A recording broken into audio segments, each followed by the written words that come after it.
Hello everyone. आप सभी का स्वागत है आपके अपने YouTube channel exam info with Shivam पर। फ्रेंड, आज 5 फरवरी है। जैसा कि मैंने आप लोग से प्रॉमिस किया था कि आज से हम लोग महामैराथन की क्लासेस जो है स्टार्ट होंगी वो। तो आज आपके पे ये पहली क्लास है और मैं आपको बता दूं, मैं पहले इसमें 2 क्लासेस महामैराथन टाइप का कराने वाला था। लेकिन उसमें क्या है कि हम लोग ज़्यादा क्वेश्चंस नहीं कवर कर पाते। तो मैं सोचा कि उसमें ज़्यादा से ज़्यादा एक क्लास में आपको 200 से 250 क्वेश्चन करा दिया जाएगा, तो 500 क्वेश्चन आपको वैसे दिया जाएगा।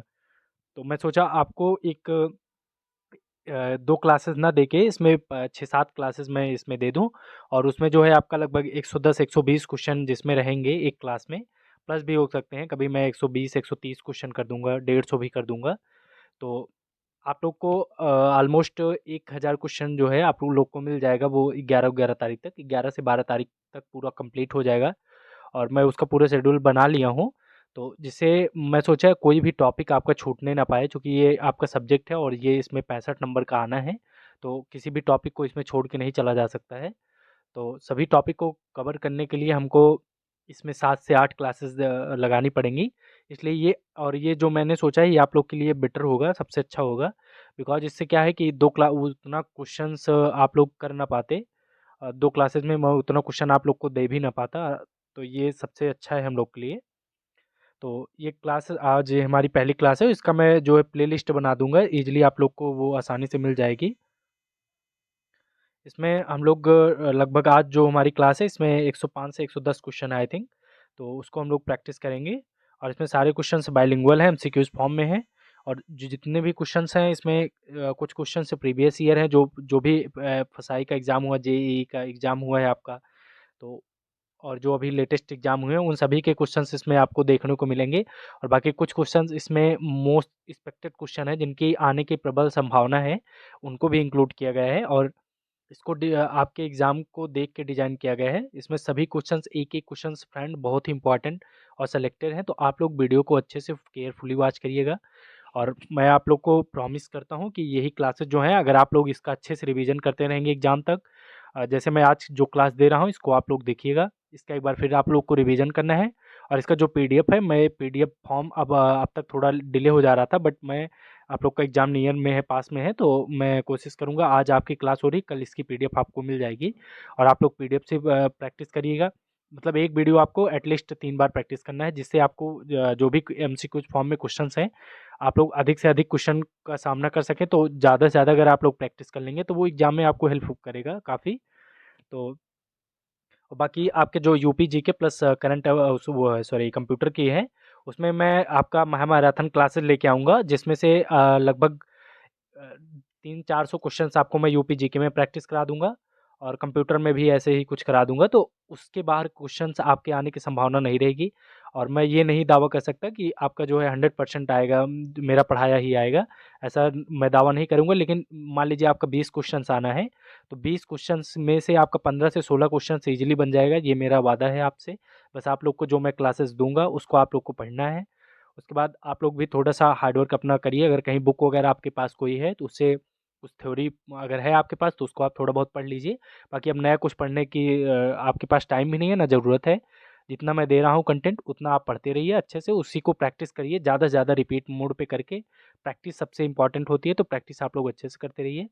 और कंप्यूटर की भी एक क्लास होगी और यूपी जीके की, तो आप लोग का ये शेड्यूल है आज का।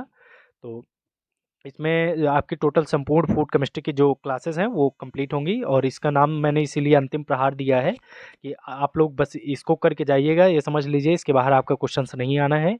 और मैं टॉप करने की बात तो नहीं कर सकता हूँ, लेकिन ये है कि आप लोग एग्ज़ाम अच्छे से क्वालिफाई कर लेंगे। जो मेहनत कर रहा है वो ईजिली आराम से हो जाएगा उसका।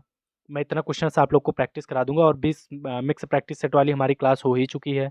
तो उसमें भी वैसे भी हम लोग 800-900 क्वेश्चंस मिनिमम मैं बता रहा हूँ, 800-900 क्वेश्चन, 1000 क्वेश्चन के आसपास हम लोग उससे भी प्रैक्टिस कर चुके हैं। तो आप लोग इससे भी 1000-1200 क्वेश्चन के आसपास प्रैक्टिस कर लेंगे, तो इसके बाहर नहीं आना है। तो आप लोग अच्छे से केयरफुली वीडियो को वॉच करिएगा। और वीडियो को लास्ट तक आपको देखना है, ठीक है। और पीडीएफ जो लोग पूछते हैं पीडीएफ कहाँ मिलेगा, तो पीडीएफ आप लोग टेलीग्राम चैनल ज्वाइन कर लीजिए। और उसका लिंक जो है आपको डिस्क्रिप्शन बॉक्स में मिल जाएगा। बाकी मैं कोशिश करूँगा कमेंट में पिन कर दूँगा उसका। तो आप लोग वहाँ से भी इजीली ज्वाइन कर सकते हैं। और जो लोग चैनल पे नए हैं उनसे एक रिक्वेस्ट है, प्लीज़ आप लोग चैनल को सब्सक्राइब करके बेल आइकन प्रेस कर लीजिए, जिससे हमारी आने वाली जो भी क्लासेस हैं, अपकमिंग क्लासेस हैं, उनका नोटिफिकेशन आप लोग को ईजिली प्राप्त हो जाए, आप लोग क्लासेस का अच्छे से क्लासेस का लाभ उठा सकें। तो ये स्टार्ट करते हैं। और आज के इस वीडियो में जो भी कंटेंट है आप लोग उसको देखिएगा। अगर हमारा कंटेंट अगर आपको पसंद आता है तो प्लीज़ आप लोग से रिक्वेस्ट है, वीडियो को लाइक करें और ज़्यादा से ज़्यादा लोगों के पास शेयर करिए। तो आइए स्टार्ट करते हैं आज की क्लास को। इसमें पहली क्लास है हमारी, और मैं जैसा आपको बता ही दिया हूँ कि 7 से 8 क्लासेस में, मतलब मैं फिक्स नहीं है 7-8 क्लास दूंगा, अगर 5-6 में हो जाता है पूरा 5-6 ही दूंगा। अगर नहीं हो पाता है तो मैं कोशिश करूँगा आपको दिन में 2 वीडियो अपलोड कर दूँ। तो आप लोग जिससे कोई भी आपका टॉपिक छूटेगा नहीं, ये हमारा वादा है आपसे।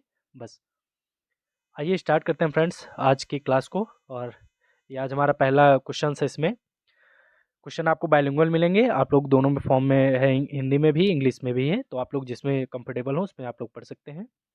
पहला क्वेश्चन हमारा, मनुष्य के रक्त समूह प्रोटीन किससे बने होते हैं, आपको बताना है।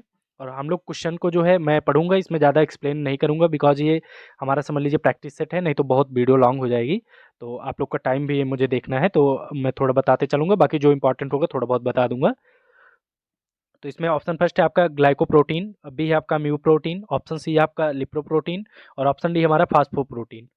तो इसका जो राइट आंसर होगा आपका हो जाएगा ग्लाइकोप्रोटीन। ऑप्शन फर्स्ट इसमें राइट हो जाएगा, ठीक है, ऑप्शन फर्स्ट ग्लाइकोप्रोटीन।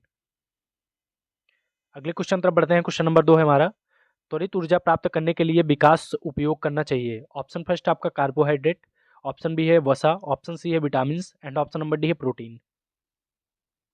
तो इसका जो राइट आंसर होगा, जो हमको तत्काल एनर्जी की अगर नीड हो जाए तो वो कार्बोहाइड्रेट ही दे सकता है। कार्बोहाइड्रेट हमको बहुत क्विकली जो है एनर्जी प्रोवाइड करता है, तो इसका राइट आंसर ऑप्शन फर्स्ट होगा। आइए अगला क्वेश्चन तरफ बढ़ते हैं। क्वेश्चन नंबर 3 हमारा, सेलुलोज जैसी सामग्री से बनी बाहरी परत किस में पाई जाती है। ऑप्शन फर्स्ट है आपका हेमिकोडेल्टा में, ऑप्शन बी है यूरोकोडेल्टा, ऑप्शन सी है सेफालोकोडेल्टा, ऑप्शन डी है साइक्लोस्टोमाटा। तो इसका जो राइट आंसर होगा यूरोकोडाल्टा हो जाएगा, यूरोकोडेल्टा। ऑप्शन नंबर बी हमारा राइट होगा इसमें, ठीक। क्वेश्चन नंबर 3 का ऑप्शन बी राइट होगा। और आप लोग क्वेश्चन का लेवल इसमें जो है आपको इजी क्वेश्चन भी मिलेंगे, मॉडरेट भी मिलेंगे और हार्ड क्वेश्चन भी मिलेंगे। तो आप लोग को घबराना नहीं है, कि ऐसा नहीं है कि सब सारे क्वेश्चन इजी हैं, और ना कि ऐसा भी है कि आपकी परीक्षा में सारे क्वेश्चन हार्ड ही आएंगे, इजी क्वेश्चन नहीं आएगा, ऐसा भी नहीं है। कुछ क्वेश्चन इजी रहेंगे, हार्ड रहेंगे, मॉडरेट रहेंगे, तीनों टाइप के क्वेश्चन उसमें डाले जाते हैं। तो आप लोग पेशेंस के साथ आपको पूरी क्लास को वॉच करना है अच्छे से।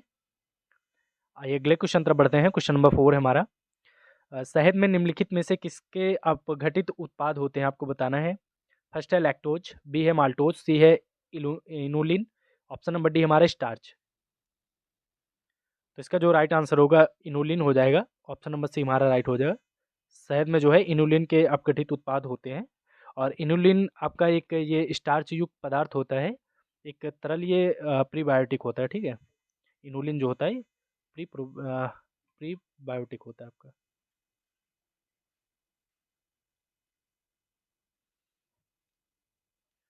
अगला क्वेश्चन देखते हैं। क्वेश्चन नंबर 5 है हमारा, एमाइलोज और एमाइलोपेक्टिन किस में पाए जाते हैं।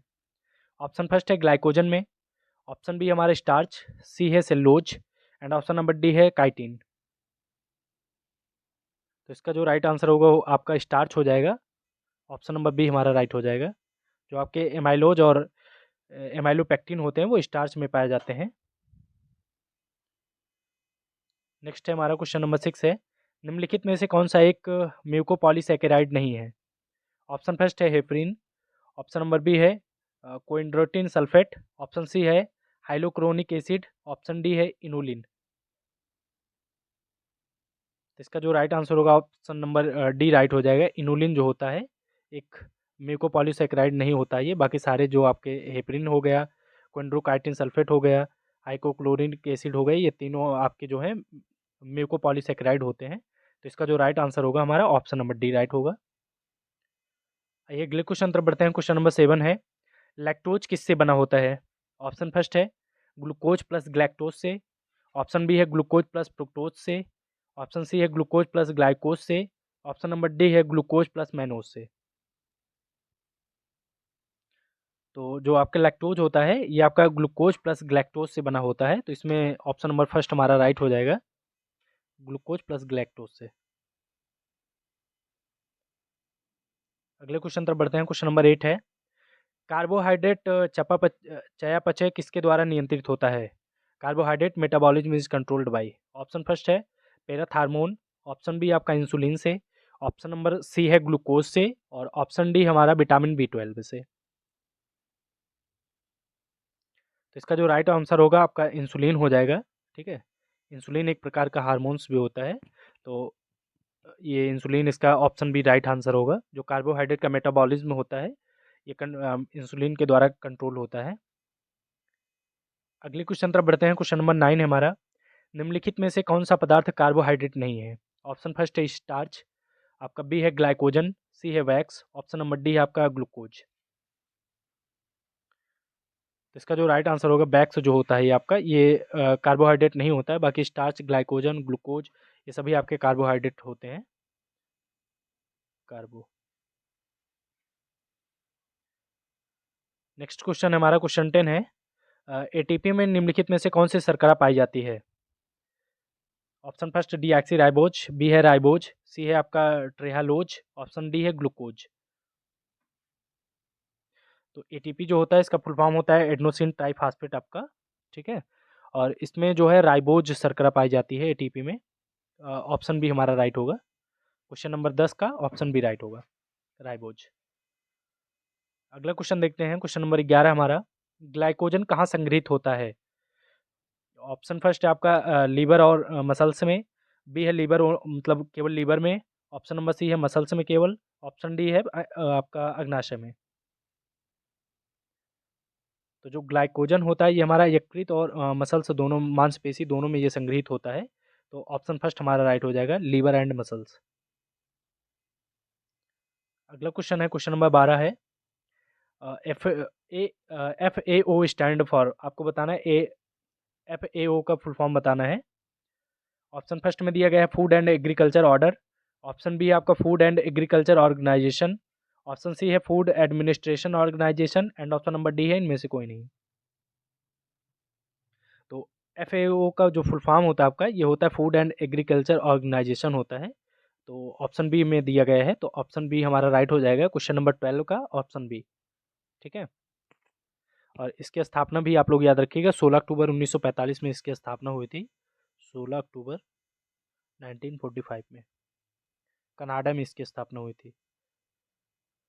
और इसका हेडक्वार्टर आप लोग याद रखिए, हेडक्वार्टर इसका जो है ये इसका रोम में पड़ता है आपका। ठीक है, इटली में, रोम इटली में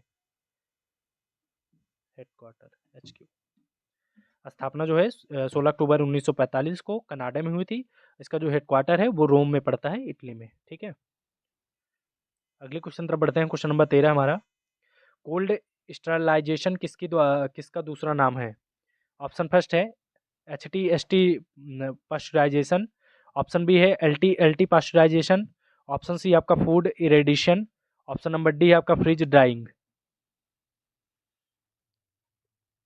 तो इसका जो राइट आंसर होगा ऑप्शन नंबर सी हो जाएगा, फूड इरेडिएशन का ये दूसरा नेम होता है कोल्ड स्टरलाइजेशन का। तो इसका right answer option number C हमारा राइट होगा।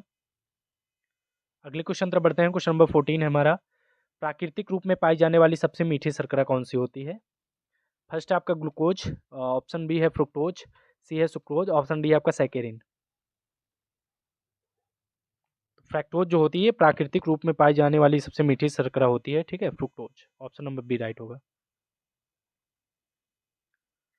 अगला क्वेश्चन है क्वेश्चन नंबर 15 हमारा, उपभोक्ता संरक्षण अधिनियम किस वर्ष लागू हुआ? Consumer protection act come into force in. Option first है 1986 में, ऑप्शन बी आपका 1982 में, ऑप्शन सी में है 1957, एंड ऑप्शन डी है 1984। तो आपका जो कंज्यूमर एक्ट है ये 1986 का एक्ट होता है। ठीक है, 1986 में ये अधिनियमित हुआ था और लागू भी 1986 में ये हुआ था। और इसमें जो ये आपका उपभोक्ता संरक्षण अधिनियम है ये हमको टोटल 6 राइट्स देता है। ठीक है, 6 राइट्स, आपको 6 अधिकार ये प्रदान करता है, जिसमें से आपका हो गया आपका एक है सेफ्टी का अधिकार, मतलब सुरक्षा का। ठीक है, सेफ्टी का राइट्स देता है आपको, सिलेक्शन का राइट देता है, चुनने की ये अधिकार देता है सिलेक्शन का, आपको इंफॉर्मेशन का अधिकार देता है, सूचना का अधिकार हो गया आपका, और सुनने जानने आपको मतलब सुने जाने की अधिकार देता है, सुने जाने का अधिकार, आपको उपचार का अधिकार देता है, उपचार का अधिकार, और आपका एक होता है उपभोक्ता शिक्षा का अधिकार। ठीक है, ये लास्ट है 6, उपभोक्ता शिक्षा का अधिकार। तो ये आपके 6 राइट जो हैं आपको कंज्यूमर एक्ट जो होता है इसके तहत आपको मिलता है, जो उपभोक्ता होता है। तो आप लोग इसको भी याद रखिएगा, 6 अधिकार नोट कर लीजिएगा आप लोग कहीं। अगले क्वेश्चन तरफ बढ़ते हैं, और इसका जो राइट आंसर था 1986 है। ठीक है, ऑप्शन फर्स्ट में है। अगला क्वेश्चन है क्वेश्चन नंबर 16 है, केंद्रीय खाद्य प्रयोगशालाएं कहाँ स्थित हैं आपको बताना है। आपका ऑप्शन फर्स्ट है कोलकाता, बी है मुंबई में, सी है आपका पटना, ऑप्शन डी है चेन्नई। तो जी आपका जो सेंट्रल फूड लैबोरेटरीज है वो आपका पटना में स्थित है, लोकेटेड है। तो ऑप्शन सी हमारा राइट होगा। एक सेकंड, सॉरी सॉरी, ये कोलकाता में पड़ता है आपका। ठीक है, केंद्रीय खाद्य प्रयोगशाला कोलकाता में है। अगला क्वेश्चन देखते हैं, क्वेश्चन नंबर 17 है, काइटिन की मूल इकाई क्या है। ऑप्शन फर्स्ट है N acetyl glucosamine, and option number B है ग्लूकोज, सी है गैलेक्टोज, ऑप्शन डी है आपका फ्रुक्टोज। जो काइटिन की मूल इकाई होती है वो आपका एन एसिटाइल ग्लूकोसामाइन होता है, ऑप्शन नंबर ए राइट होगा। और ये जो है आपका ज़्यादातर काम आता है उसमें मेडिकल लाइन में, मेडिसिन बनाने में।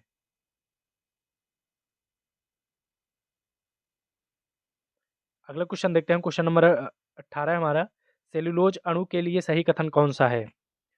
ऑप्शन फर्स्ट है अल्फा 1,4 लिंकेज, और ये जो होते हैं बिना शाखाओं वाले होते हैं, अनब्रांचेड होते हैं। ऑप्शन बी है आपका अल्फा 1,4 बंधन शाखाओं वाला होता है, मतलब ब्रांचेस होती हैं। ऑप्शन सी है आपका अल्फा 1,4 लिंकेज होता है और ब्रांचेज वाला होता है, ऑप्शन सी है। ऑप्शन नंबर डी है अल्फा 1 से 6 लिंकेज होते हैं और अनब्रांचेड होते हैं, ये बिना शाखाओं वाले। तो इसका जो राइट आंसर होगा वो हमारा अल्फा 1 से 4 बंधन होता है, बिना शाखाओं वाला होता है ये। तो आपका अनब्रांचेड होता है, ऑप्शन नंबर ए हमारा राइट हो जाएगा। क्वेश्चन नंबर 18 का ऑप्शन ए राइट है। अगला क्वेश्चन है क्वेश्चन नंबर 19 हमारा, कौन सी शर्करा केवल स्तनधारियों में पाई जाती है। ऑप्शन फर्स्ट है ट्रेहालोज, ऑप्शन बी आपका ग्लैक्टोज, सी है लैक्टोज, डी है आपका मैनोज। तो इसका जो राइट आंसर होगा वो लैक्टोज जो होती है ये केवल स्तनधारियों में पाई जाने वाली शर्करा है, तो ऑप्शन सी इसमें राइट हो जाएगा। ठीक है, मैमल्स में पाई जाती है, option number C is correct. अगला क्वेश्चन देखते हैं, क्वेश्चन नंबर 20 हमारा, पशु स्टार्च यानी कि ग्लाइकोजन पौधों के स्टार्च से किस प्रकार भिन्न होते हैं आपको बताना है। जो एनिमल स्टार्च होते हैं वो प्लांट्स स्टार्च से कैसे डिफरेंट होते हैं, उन दोनों में कंपेरिजन करना है। फर्स्ट है आपका छोटी श्रृंखला वाली संरचनाओं की संरचना होती है। जो आपका पशु स्टार्च होता है वो फर्स्ट में दिया गया है कि छोटी श्रृंखला वाली शाखाओं की संरचना होती है। सेकंड में है आपका यह ज़्यादातर जानवरों को संग्रहित भोजन होता है, एंड ऑप्शन नंबर सी है यह आयोडीन के साथ नीला रंग नहीं देता है, और ऑप्शन डी है उपयुक्त सभी। तो इसका जो राइट आंसर होगा ये आपका ऑप्शन डी राइट हो जाएगा, मतलब ऑप्शन फोर्थ राइट होगा, उपयुक्त सभी। या जो आपका पशु एनिमल स्टार्च होता है ये आयोडीन के साथ में नीला रंग नहीं देता है, ये सही है। आपका जो प्लांट्स वो होता है, मैंने आपको इसके पहले जो क्लास ली थी मिक्स प्रैक्टिस सेट में आपको बताया भी था कि जो आपका प्लांट्स स्टार्च होते हैं उसमें आयोडीन उसके रिएक्ट अगर कराया जाए तो वो ब्लू ब्लू कलर देता है, और ब्लैक भी देता है कभी कभी, दोनों देता है। ठीक है, ब्लू और ब्लैक। तो इसलिए हमारा सी भी थर्ड राइट होगा, टू भी राइट होगा, और फर्स्ट यानी कि ऑप्शन नंबर फोर्थ जो है हमारा इस प्रश्न का राइट आंसर हो जाएगा, उपयुक्त सभी। अगला क्वेश्चन है क्वेश्चन नंबर 21 हमारा, भारतीय मानक ब्यूरो यानी कि BIS अधिनियम 23 दिसंबर को प्रभावी हुआ था। आपको बताना किस सन में ये प्रभावी हुआ था। और BIS का आपका जो फुल फॉर्म होता है ब्यूरो ऑफ इंडियन स्टैंडर्ड्स होता है। फर्स्ट है आपका 1994 में, ऑप्शन बी है आपका 1972 में, ऑप्शन सी में दिया गया है 1986 में, एंड ऑप्शन डी हमारा 2002 में। इसका जो राइट आंसर होगा आपका 1986 होगा, option number C is correct. 1986 में, 23 दिसंबर 1986 में। आइए अगला क्वेश्चन देखते हैं। क्वेश्चन नंबर 22 हमारा, यूएस एफडीए के अनुसार विकिरण किस श्रेणी में आता है, आपको बताना है। यूएस एफडीए के अनुसार आपका जो है irradiation comes under the category of, option first है खाद्य संरक्षक के, बी है आपका खाद्य योजक यानी कि फूड एडिटिव, ऑप्शन सी है फूड प्रोसेसिंग यानी खाद्य प्रसंस्करण, एंड ऑप्शन नंबर डी आपका नन ऑफ द ऑप्शन, इनमें से कोई नहीं, नन ऑफ द अबव। तो इसका जो राइट आंसर होगा आपका वो हो जाएगा food additivity, option number B आपका राइट होगा, फूड एडिटिवी, खाद्य योजक। अगला क्वेश्चन देखते हैं। क्वेश्चन नंबर 23 हमारा, पीएफए के अनुसार संशोधित स्टार्च को भोजन में अधिकतम कितने प्रतिशत तक उपयोग किया जाता है। ऑप्शन फर्स्ट है आपका 2% तक, बी है 1% तक, और सी है आपका 0.5%, ऑप्शन नंबर डी हमारा 6%। तो इसका जो राइट आंसर होगा 0.5% होता है, ऑप्शन नंबर सी राइट होगा आपका। अगला क्वेश्चन है क्वेश्चन नंबर 24 है, कीटों के हेमोलिम्फ में पाई जाने वाली शर्करा कौन सी होती है। फर्स्ट है माल्टोज, ऑप्शन नंबर बी है लैक्टोज, सी है ट्रेहालोज, और ऑप्शन नंबर डी हमारा गैलेक्टोज।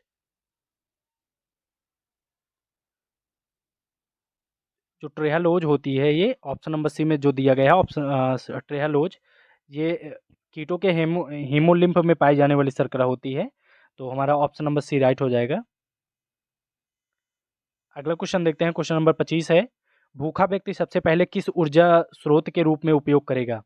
ऑप्शन फर्स्ट है वसा को, बी है ग्लाइकोजन को, आपका सी है रक्त प्रोटीन को, ऑप्शन नंबर डी है मांसपेशी प्रोटीन को। तो आपका जो ग्लाइकोजन होता है सबसे पहले जो एनर्जी जो सबसे ज़्यादा देता है ग्लाइकोजन देता है, तो ऑप्शन नंबर बी राइट होगा। जो भूखा व्यक्ति होगा सबसे पहले ग्लाइकोजन को ऊर्जा के रूप में इसका यूज करेगा, तो ऑप्शन नंबर बी आपका राइट होगा इसमें। अगला क्वेश्चन देखते हैं। क्वेश्चन नंबर 26 है, कैलोज किसका बहुलक है, आपको बताना है। Callose is polymer of, option first है फ्रुक्टोज का, ऑप्शन नंबर बी है सुक्रोज का, सी है आपका glucose, and option number D है जाइलेंस का। तो ये जो है ग्लूकोज का पॉलीमर होता है, ठीक है, ऑप्शन नंबर सी राइट हो जाएगा ग्लूकोज का। कैलोज जो है आपका ग्लूकोज का पॉलीमर होता है। आइए अगला क्वेश्चन देखते हैं। क्वेश्चन नंबर 27 हमारा, भारत सरकार ने मांस खाद्य उत्पादों के उत्पादन और प्रसंस्करण पर सख्त गुणवत्ता नियंत्रण लागू करने के लिए किस वर्ष एक आदेश जारी किया था। ऑप्शन फर्स्ट में है 1955 में, बी है 1973, ऑप्शन नंबर सी आपका 1972, एंड ऑप्शन नंबर डी है 1986। जो गवर्नमेंट ऑफ इंडिया है ये जो आपके मांस थे मांस उत्पाद थे उस पे उसके प्रोसेसिंग और उसका प्रोडक्शन पे एक कड़ा नियम, उसकी क्वालिटी पे एक कानून लेके आया था, तो किस वर्ष में वो आदेश जारी किया गया था आपको बताना है। इसका जो राइट आंसर होगा वो 1973 में हो जाएगा, ठीक है, 1973 में। ये जो मांस की गुणवत्ता वगैरह चेक करने के लिए उस पर कंट्रोल करने के लिए उसके मतलब मांस जो है आपका गलत तरीके से उसको उसकी क्वालिटी ख़राब ना की जाए, और उसकी प्रोसेसिंग पैकेजिंग प्रोडक्शन इन सभी चीज़ को ध्यान में रखते हुए एक नियम लागू किया गया था, वो 1973 में लाया गया था। अगला क्वेश्चन हमारा क्वेश्चन नंबर 28 है, एक वयस्क व्यक्ति का भोजन के अवशोषण के बाद सामान्य रक्त ग्लूकोज स्तर कितना होता है। ऑप्शन फर्स्ट आपका 40 से 60 मिलीग्राम प्रति 100 ml पर, ऑप्शन नंबर बी है 80 से 100 मिलीग्राम प्रति 100 ml पे, ऑप्शन नंबर सी है आपका 120 से 130 मिलीग्राम प्रति 100 ml पर, एंड ऑप्शन नंबर डी है आपका 160 से 180 मिलीग्राम प्रति 100 ml पे। तो इसका जो राइट आंसर होगा 80 से 100 मिलीग्राम होता है प्रति 100 ml पे, ऑप्शन नंबर बी हमारा राइट हो जाएगा। ये अगला क्वेश्चन देखते हैं। क्वेश्चन नंबर 29 हमारा, बीआईएस की अपनी गुणवत्ता परीक्षण प्रयोगशाला कहाँ स्थित है। फर्स्ट है आपका हैदराबाद, बी है आपका मैसूर, ऑप्शन सी है Patna, and option number D है पुणे। बीआईएस का जो है जो क्वालिटी चेक वाला लेबोरेटरी है वो आपका पटना में पड़ता है, लोकेटेड है, ऑप्शन नंबर सी हमारा राइट होगा। और यही था जो मैं इसके पहले बता रहा था बीआईएस का ही, तो ये पटना में है। अगला क्वेश्चन देखते हैं, क्वेश्चन नंबर 30 हमारा। सीएसी उपभोक्ताओं को किससे बचाने के लिए स्टैंडर्ड तैयार करता है? ऑप्शन फर्स्ट आपका आर्थिक धोखाधड़ी से, बी है अंतर्राष्ट्रीय व्यापार को बढ़ावा देने के लिए, सी है स्वास्थ्य खतरों से, एंड ऑप्शन नंबर डी है उपर्युक्त सभी।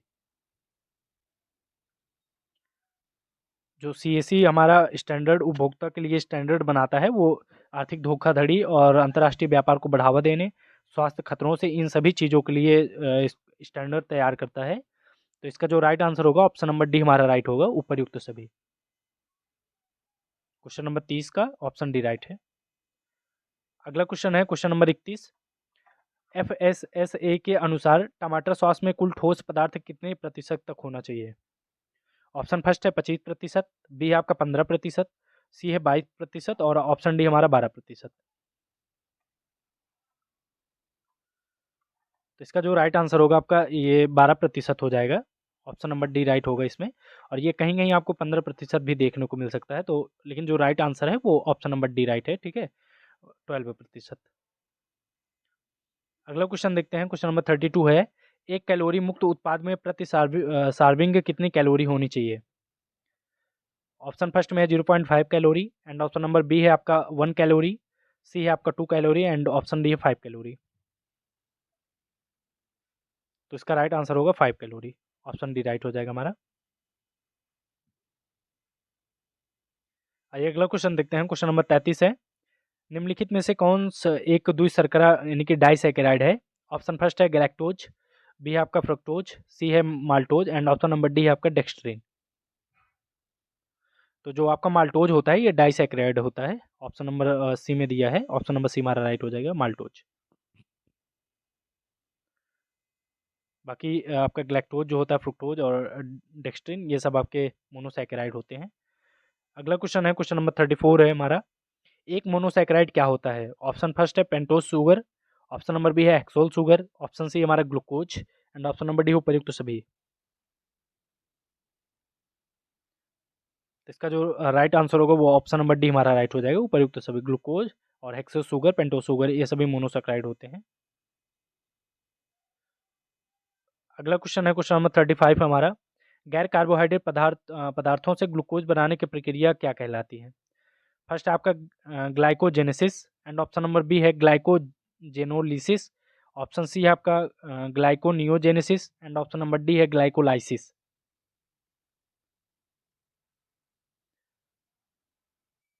तो इसका जो राइट आंसर होगा वो आपका हो जाएगा ग्लाइकोनियोजेनेसिस, यानी कि ऑप्शन नंबर सी में दिया है, तो ऑप्शन सी हमारा राइट होगा।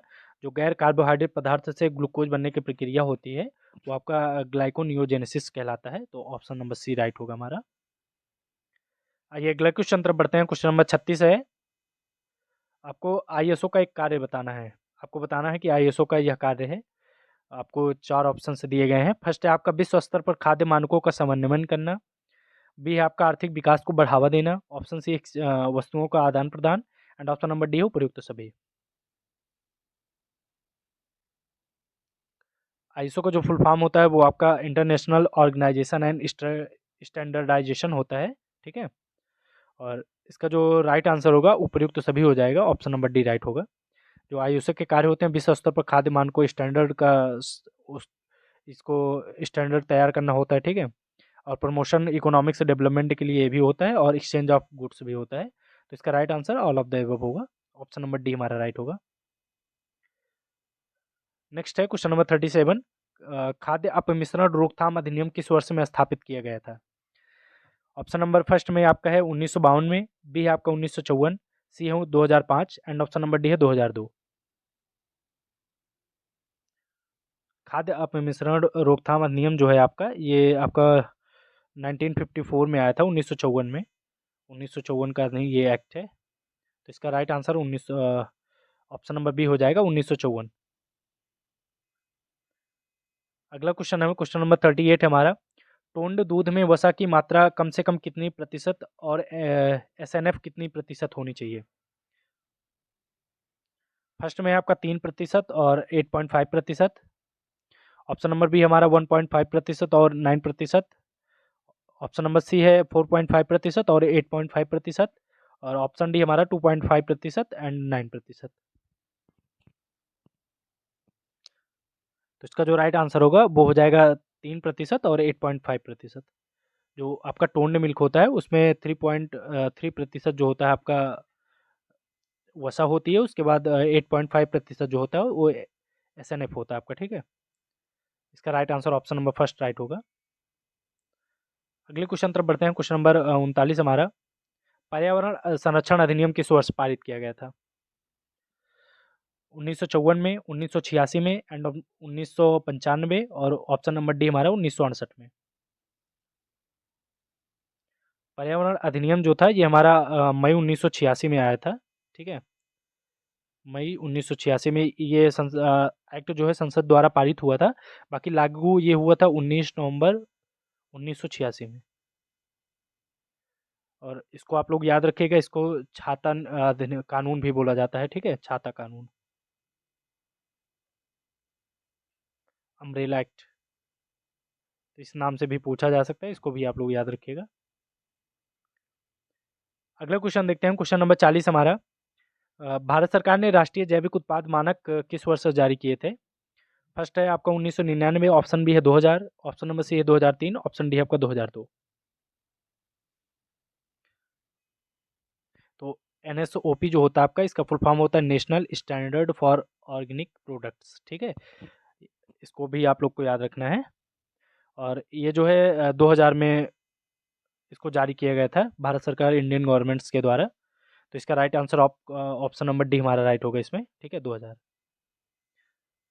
अगला क्वेश्चन है, क्वेश्चन नंबर 41 है, खाद्य औषधि और प्रसाधन सामग्री अधिनियम की वह धारा जो कहलाती है कि कौन सी योजक भोजन में अनुमति नहीं दी जाएगी या वह मनुष्य और जानवरों को कैंसर उत्पन्न कर सकता है, उसे क्या कहा जाता है? ऑप्शन फर्स्ट है घातक धारा, ऑप्शन नंबर बी है अस्पष्ट धारा, ऑप्शन सी है डेलानी धारा, एंड ऑप्शन नंबर डी उपयुक्त सभी। इसका जो राइट आंसर होगा आपका डेलानी धारा हो जाएगा, ऑप्शन नंबर सी राइट होगा हमारा, ठीक है, ऑप्शन सी। और आप लोग इस वाले क्वेश्चंस में थोड़ा सा एक चीज़ और नोट कर लीजिएगा, जो पर्यावरण संरक्षण अधिनियम था, तो इसमें कब पूछ सकता है आपको कितने अध्याय हैं, जो एक्ट था ये भी आप लोग याद रखिएगा, अभी मुझे याद आ गए। तो इसमें जो है आपका 4 अध्याय और 26 धाराएं हैं टोटल, ठीक है, 4 अध्याय 26 धाराएं, इसको भी आप लोग याद रखिएगा, ठीक है, 4 अध्याय 26 धाराएं। अगले क्वेश्चन तरफ बढ़ते हैं। नेक्स्ट हमारा ये हो गया हमारा डेलानी धारा जी। अगला क्वेश्चन है 40 number, question number 42, sugar free उत्पाद में कितनी मात्रा में शर्करा होनी चाहिए? ऑप्शन फर्स्ट है उत्पाद में कोई शर्करा नहीं होगी, ऑप्शन बी है 100 ग्राम में 0.5 ग्राम से कम शर्करा, ऑप्शन सी हमारा प्रति श्रमिक 0.5 ग्राम से कम शर्करा, ऑप्शन डी है लेस देन 1% शुगर, कम से कम 1% शर्करा। तो इसका जो राइट आंसर होगा हमारा 0.5 ग्राम शर्करा हो जाएगा, ऑप्शन नंबर बी राइट होगा।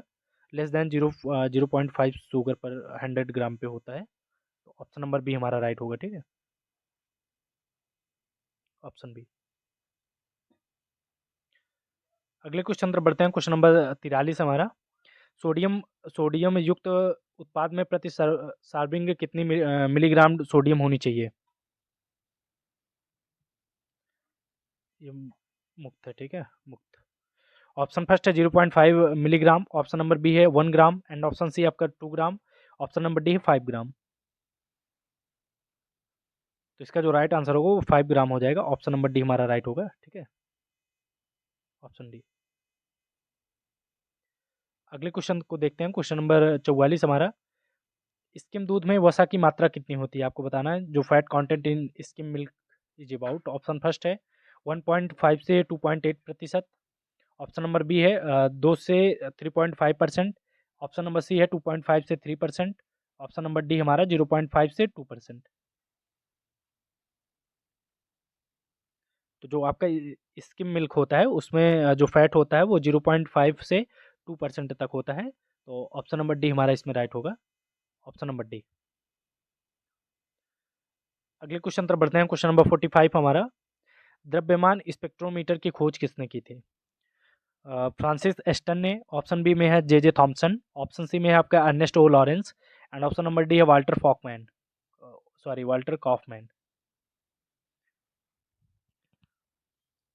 तो जो द्रव्यमान स्पेक्ट्रोमीटर था, इसकी खोज जो आपके जे थॉमसन जी ने की थी। तो ऑप्शन नंबर बी इसमें राइट होगा। और इन्होंने जो है इसको 1912 ईस्वी में बनाया था, 1912 ईस्वी में। और जे थॉमसन के लिए और एक चीज़ के लिए आपको जाना जाते हैं इनको, ये इन्होंने 1897 ईस्वी में इलेक्ट्रॉन की खोज की थी। ठीक है, इसको भी आप लोग को याद रखना है। इलेक्ट्रॉन की खोज के लिए इनको जाना जाता है, जे थॉमसन को 1897 ईस्वी में, सॉरी 1897 ईस्वी में। अगला क्वेश्चन है क्वेश्चन नंबर 46 हमारा। एचपीएलसी का पूरा नाम बताना आपको। फर्स्ट है high protein liquid chromatography. Option b हमारा high pressure liquid chromatography. Option number सी है high performance liquid chromatography. Option D है इनमें से कोई नहीं। तो इसका जो राइट आंसर होगा हमारा ऑप्शन नंबर सी राइट हो जाएगा, हाई परफॉर्मेंस लिक्विड क्रोमेटोग्राफी। ठीक है, पी से आपका परफॉर्मेंस है। और जैसे आप लोग इसको भी याद रख सकते हैं, जैसे पूरा नहीं याद है तो पी से परफॉर्मेंस होता है, इसको आप थोड़ा याद रखेंगे, बाकी प्रॉफिट नहीं होगा, प्रेशर नहीं होगा। बाकी फुल फॉर्म आपको जितने भी करा रहे हैं इनको आप लोग कहीं ना कहीं नोट कर लीजिए। और वैसे मैं पीडीएफ में दे दूंगा, तो आप लोग उससे भी प्रैक्टिस करिएगा, ये इंपॉर्टेंट है। और इसमें जो क्वेश्चन हैं आपके अभी बेसिक से उठाए गए हैं, बेसिक से लेके अपर तक आप लोग को ले जाया जाएगा। आपका कोई भी टॉपिक छूटेगा नहीं, ये हमारी गारंटी है। बस आप लोग को पेशेंस से सारी क्लासेस अटेंड करनी है, हमारे साथ बने रहना है। और ऐसे ही हम लोग आपके एग्ज़ाम के पहले पूरा फूड केमिस्ट्री जितना आपका सिलेबस है 65 नंबर का पूरी तैयारी आप लोग की हो जाएगी। अगला क्वेश्चन देखते हैं, क्वेश्चन नंबर 47 हमारा। अचार या सॉस में नमक प्रतिशत मापने के लिए क्या उपयोग में आता है? ऑप्शन फर्स्ट है पेनिट्रोमीटर, बी आपका रिफैक्ट्रोमीटर, ऑप्शन सी है बिटोरोमीटर, और ऑप्शन डी में हमारा डिजिटल सॉल्ट मीटर। अचार या फिर सॉस में जो आपका साल्ट होता है उसके उसमें कितना प्रतिशत है वो नापने के लिए क्या चीज़ यूज होता है? तो इसका राइट आंसर होगा डिजिटल सॉल्ट मीटर। इससे हमारी जो है जो आपका नमक होता है उसकी कितना परसेंट है वही मापा जाता है। अगले क्वेश्चन तरफ बढ़ते हैं, क्वेश्चन नंबर 48 हमारा। किसी दूषित या मिलावटी उत्पाद को बाजार से हटाने या उसकी बिक्री रोकने के लिए कौन सा नियंत्रण उपाय अपनाया जाता है? फर्स्ट आपका अनुपालन परीक्षण, ऑप्शन नंबर बी आपका रैंडम टेस्टिंग यानी कि यादृच्छा परीक्षण, ऑप्शन सी आपका अनिवार्य परीक्षण यानी कि मैंडेटरी टेस्टिंग, ऑप्शन डी है नॉन ऑफ दीज। तो इसका जो राइट आंसर होगा आपका ऑप्शन नंबर फर्स्ट राइट हो जाएगा, अनुपालन परीक्षण। ठीक है, कंप्लीशन टेस्टिंग। अगला क्वेश्चन देखते हैं, क्वेश्चन नंबर 49 हमारा। विभिन्न फैटी एसिड को अलग करने की प्रक्रिया किसके द्वारा की जाती है? फर्स्ट है counter current chromatography, option number B में हमारा एफिनिट क्रोमेटोग्राफी, ऑप्शन सी है गैस क्रोमेटोग्राफी, ऑप्शन डी है थिन लेयर क्रोमेटोग्राफी। तो ये जो आपका गैस क्रोमेटोग्राफी होता है इसी से की जाती है, तो ऑप्शन सी हमारा राइट हो जाएगा। ठीक है, फैटी एसिड को अलग करने के लिए। अगला क्वेश्चन देखते हैं, और क्वेश्चन नंबर 50 है हमारा। क्लोरोमेट्री में निम्नलिखित में से कौन सा एक लाइन स्रोत है? ऑप्शन फर्स्ट है deuterium discharge lamp, option number B है in incandescent wire, option number सी है mercury vapour lamp, option D है आपका उपयुक्त सभी। तो इसका राइट होगा आपका ऑप्शन नंबर सी राइट हो जाएगा, mercury vapour lamp, option C. एक लाइन सोर्स होता है ये। और हम लोग के 40 क्वेश्चंस कंप्लीट हो गए हैं, ऐसे ही हम लोग को क्वेश्चंस करते रहना है। अगला क्वेश्चन देखते हैं, क्वेश्चन नंबर 51 हमारा। निम्नलिखित में से कौन सा पदार्थ घोल में घुलने पर संतुलित प्राप्त करता है? ऑप्शन फर्स्ट है HCl यानी कि हाइड्रोक्लोरिक एसिड, बी आपका एसिटिक एसिड, ऑप्शन नंबर सी है आपका सोडियम हाइड्रोक्साइड, और ऑप्शन नंबर डी है सल्फ्यूरिक एसिड। तो इसका जो राइट आंसर होगा वो क्वेश्चन नंबर 51 का वो हमारा हो जाएगा एसिटिक एसिड जो है, ऑप्शन नंबर बी राइट हो जाएगा। ये एसिटिक एसिड घुलने पे सॉरी जल में घुलने पे ये संतुलित प्राप्त हो जाता है। अगला क्वेश्चन देखते हैं, क्वेश्चन नंबर 52 हमारा। कौन सी स्पेक्ट्रोमीट्री तकनीकी आणविक प्रणाली में कंपन घूर्णन यानी कि रोटेशन और अन्य अवस्थाओं का पता लगाने के लिए की जाती है? ठीक है, फर्स्ट आपका IR spectroscopy, option number B है रमन स्पेक्ट्रोस्कोपी, ऑप्शन सी है UV spectroscopy, and option number D हमारा NMR स्पेक्ट्रोस्कोपी। तो इसका राइट आंसर होगा Raman spectroscopy. Option number B हमारा राइट हो जाएगा। ठीक है, अगले क्वेश्चन पर बढ़ते हैं। क्वेश्चन नंबर 53 हमारा, किसी अभिक्रिया में वह अभिकारक जो उत्पाद की संख्या को सीमित करता है उसे क्या कहते हैं? फर्स्ट है सीमित अभिकारक, ऑप्शन नंबर बी है सीमित उत्पाद, ऑप्शन नंबर सी है अतिरेक अभिकारक, ऑप्शन नंबर डी हमारा अतिरेक अभिक्रियाशील पदार्थ। तो उसको जो है सीमित अभिकारक बोला जाता है। ऑप्शन फर्स्ट हमारा राइट हो जाएगा। ठीक है, सीमित अभिकारक, लिमिटिंग रेगिमेंट। अगले क्वेश्चन पर बढ़ते हैं। क्वेश्चन नंबर 54 है, गैस क्रोमेटोग्राफी में हाइड्रोजन को वाहक गैस यानी कि कैरियर गैस के रूप में उपयोग करने की क्या हानि है? आपको बताना है जो गैस क्रोमेटोग्राफी में हो तो उसमें हाइड्रोजन गैस को अगर वाहक के रूप में यूज किया जाएगा तो उससे क्या हमको हानि होगी। ऑप्शन फर्स्ट है आपका उपयोग करने में खतरनाक होती है, बी है महंगा पड़ेगा, ऑप्शन सी आपका संवेदनशीलता में कमी होगी, ऑप्शन डी आपका उच्च घनत्व। तो इसका जो सबसे परफेक्ट राइट आंसर होगा वो आपका हो जाएगा डेंजरस टू यूज, ये उपयोग करने में खतरनाक होती है। तो ऑप्शन नंबर फर्स्ट ही हमारा राइट होगा, उपयोग करने में खतरनाक। अगला क्वेश्चन देखते हैं। क्वेश्चन नंबर 55 है हमारा, द्रव्यमान स्पेक्ट्रोस्कोपी के निम्नलिखित में से कौन सा प्रमुख घटन आयनों को उनके द्रव्यमान आवेश अनुपात यानी मास टू चार्ज रेशियो के अनुपात में विभाजित करता है? फर्स्ट आपका आयन स्रोत, बी है आपका विश्लेषक, सी है आपका डिटेक्टर प्रणाली एंड ऑप्शन नंबर डी है विश्लेषक ट्यूब। तो इसका जो राइट आंसर होगा एक आपका हो जाएगा एनालाइजर यानी कि विश्लेषक। ऑप्शन बी इसमें हमारा राइट होगा। ठीक है, एनालाइजर। और क्वेश्चन का जो लेवल है आप लोग को देख के ही पता चल रहा होगा कि कितना टॉप लेवल का ये कंटेंट है। इसको तैयार करने में समझ लीजिए बहुत ही मेहनत लगी है मुझे क्वेश्चन को चूज करने में। तो आप लोग वीडियो को अच्छे से देखिएगा और एक ही रिक्वेस्ट है आप लोग से कि वीडियो ज़्यादा से ज़्यादा लोगों के पास शेयर करिए। बाकी मैं आप लोग को समझ लीजिए बहुत ही हार्ड वर्क कर रहा हूँ आप लोग के लिए। और ये सभी कंटेंट पेड कोर्स में समझ लीजिए इतना अच्छा कंटेंट आप लोग को बहुत ही कम कोई देगा। ऐसा मैं नहीं कह रहा हूँ कि कोई नहीं दे सकता, लेकिन ये काफ़ी इसमें मेहनत लगी है तो आप लोग उसका केयर करिए और अच्छे से पढ़ाई करिए आप लोग, जिससे सिलेक्शन आप लोग का हो। जो भी मेहनत कर रहे हैं मैं ईश्वर से प्रार्थना करूँगा उन सभी लोग का सिलेक्शन हो। आइए अगले क्वेश्चन तरफ बढ़ते हैं। क्वेश्चन नंबर 56 हमारा, H P L C M S के बीच इंटरफेस क्या होता है? ऑप्शन फर्स्ट आपका jet separator, option number B हमारा इन्फ्यूजन सेपरेटर, सी है हमारा thermospray and option number D है लाइट पाइप। तो इसका जो राइट आंसर होगा थर्मो स्प्रे हो जाएगा। ऑप्शन नंबर सी हमारा राइट हो जाएगा। ठीक है, एच पी एल सी और एम एस के बीच में जो इंटरफेस करता है वो थर्मो स्प्रे होता है। अगला क्वेश्चन है क्वेश्चन नंबर 57 है, H S C C P प्रणाली का उपयोग किसके लिए किया जाता है? फर्स्ट में है आपका भौतिक रासायनिक और जैविक खतरों की निगरानी के लिए, ऑप्शन नंबर बी आपका सभी चरणों को व्यवस्थित विश्लेषण और नियंत्रण बिंदु की निगरानी के लिए, ऑप्शन सी आपका महत्वपूर्ण नियंत्रण बिंदुओं की पहचान करना जिसमें स्थान प्रक्रिया और शामिल हैं, ऑप्शन नंबर डी हमारा खाद्य स्वच्छता खतरों की सटीक निगरानी करना।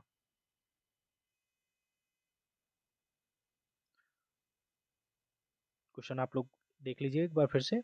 ठीक है, एचएसीसीपी प्रणाली का उपयोग, तो इसका जो राइट आंसर होगा वो हमारा हो जाएगा सभी चरणों को व्यवस्थित विश्लेषण और नियंत्रण बिंदुओं की निगरानी के लिए। ऑप्शन बी राइट हो जाएगा। ठीक है, systematic analysis of all step and monitoring of control points. Option number 58 है। क्वेश्चन नंबर 58 हमारा, निम्नलिखित में से कौन सा परमाणु अवशोषण स्पेक्ट्रोस्कोपी का सिद्धांत है? ऑप्शन नंबर फर्स्ट में आपका विकिरण वाष्प अवस्था गैर उत्तेजित परमाणु द्वारा अवशोषित किया जाता है और उन्हें उत्तेजित करता है। ऑप्शन नंबर बी में आपका दिया गया है माध्यम विकिरण को अवशोषित करता है और संचारित विकिरण को मापा जाता है। ऑप्शन नंबर सी है रंग मापा जाता है, ऑप्शन डी है रंग केवल देखा जाता है। इसमें जो आपका परमाणु अवशोषण स्पेक्ट्रोस्कोपी होता है उसका सिद्धांत बताना है। तो इसका जो राइट आंसर होगा वो हो जाएगा विकिरण वाष्प अवस्था में गैर उत्तेजित परमाणुओं द्वारा अवशोषित किया जाता है और उन्हें उत्तेजित करता है। ठीक है, ऑप्शन फर्स्ट हमारा राइट होगा। Option number first. अगले क्वेश्चन तरफ बढ़ते हैं। क्वेश्चन नंबर 59 हमारा, मीट में सतही चिकनाई यानी सरफेस स्लिम किसके कारण होती है आपको बताना है। फर्स्ट आपका स्यूडोमोनास, ऑप्शन नंबर बी है अल्काजिलेंस, ऑप्शन नंबर सी हमारा स्ट्रेप्टोकोकस और ऑप्शन डी है उपर्युक्त सभी।